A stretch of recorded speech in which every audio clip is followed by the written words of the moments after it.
Becoming a dermatologist for me was sort of a long path. I thought I wanted to do oceanography, and then I got into medicine, and I loved every field.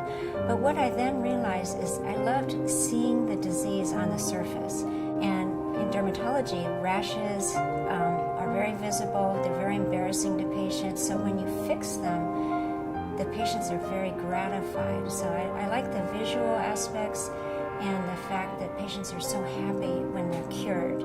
When I started in dermatology, this field of cosmetic dermatology was relatively small. There really wasn't anything but collagen and one laser. And now we've got 35 lasers, we've got many synthetic fillers, we have so much technology. I've published many different studies through the years, probably over 50 publications. I've been asked to write book chapters about my special interests in tumescent liposuction, filling, fat transfer.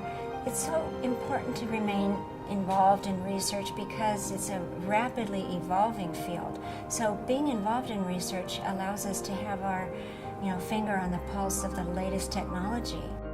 I've been a patient of Dr. Butterwick's for over 25 years now. I have a particular condition called rosacea, and it is remarkable the results. She did these treatments called IPL lasers or photofacials, and I was just thrilled. It just calms all the redness, stops the breakouts.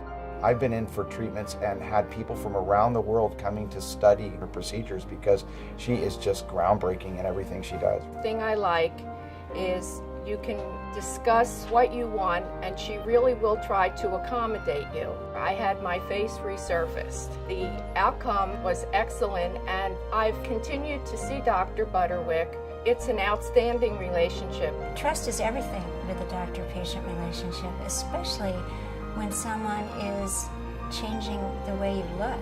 What gratifies me about treating a patient is just their smile, the fact that they'll tell their friends, and I guess it just makes me feel good to see how good they feel about themselves.